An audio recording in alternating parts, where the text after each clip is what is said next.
Okay. So update na naman na tayo mga ka-nature sa ating inaalaga ang mga manok.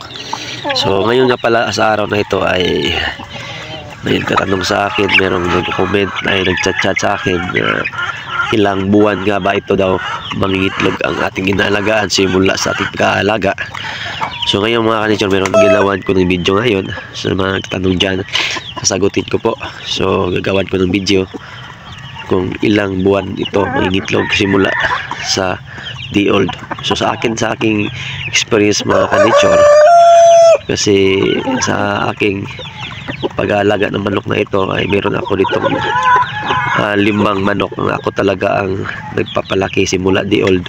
So yung iba dito mga ka-nature, binili ko na itong mga weeks, mga ganyan 2 weeks ganun binili ko. So yung meron na itong 4 na sa akin talaga, ako talaga nakapagpapisa sa incubator hanggang nangingitlog sila.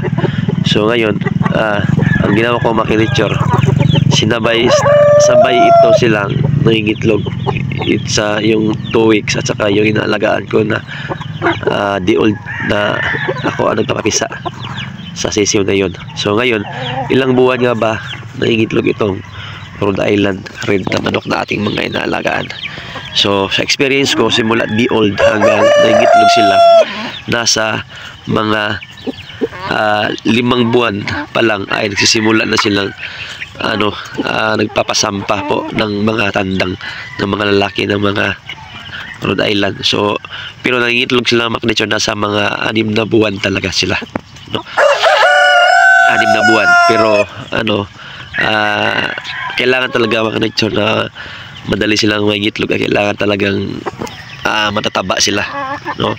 Kasi yung iba kasi mga ka-nature, medyo matagal yung pangitlog ng mga manok nila kasi tinitipid nila mga ka-nature yung pakain nila, no? Minsan pinapakain nila ng tawag dyan sa Tagalog ito yung panit ng palay.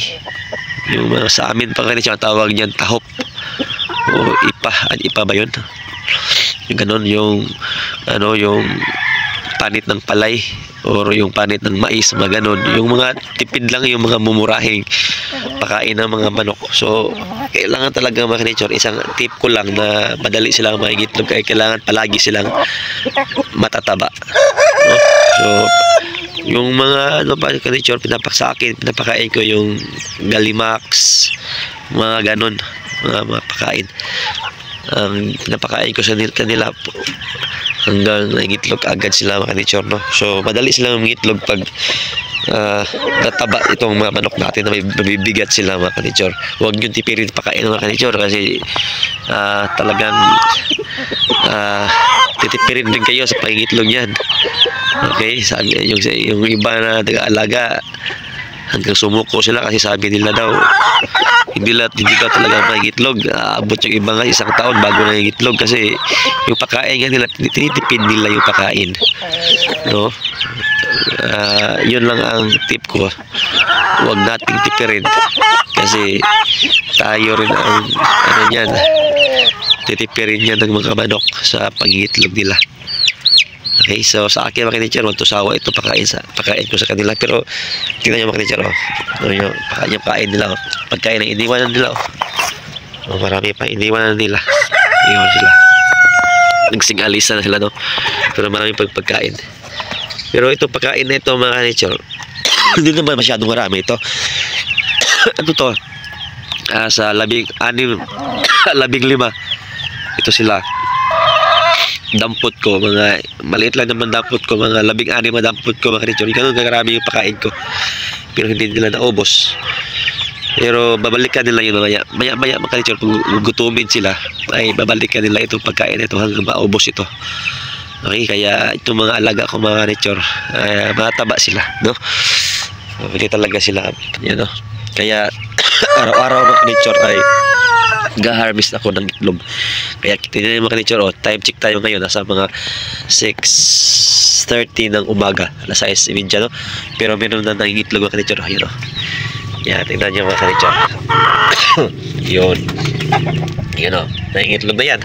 Maya lalabas na itlog yan, diba? So ganun, kasi ito nga ang sekreto No, isa sa pinakasikreto ng mga manok ay huwag nating tipirin ang yung mga pakain natin sa kanila.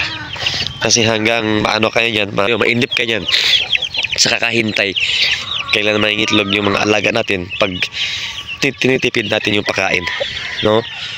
Yun, kailangan talaga na yung pakain natin sa kanila ay mayroong vitamina.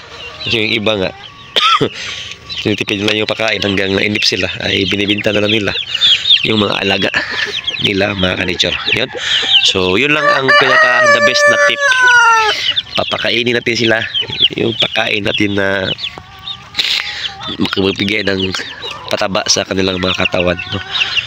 Sa akin mga ka-nature, yun, isa sa pinaka-sikrito ko, pakain lang ako ng pakain, huwag to sawa yung pakain ko, yun, no? Hindi na ubos at okay naman yung resulta, hindi naman tayo login yan, mga ka-nature. Okay, so yan lang mga tip ko.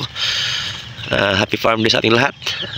Tuloy-tuloy lang tayo hanggang tayo ay magtatagumpay sa ating pag-aalaga.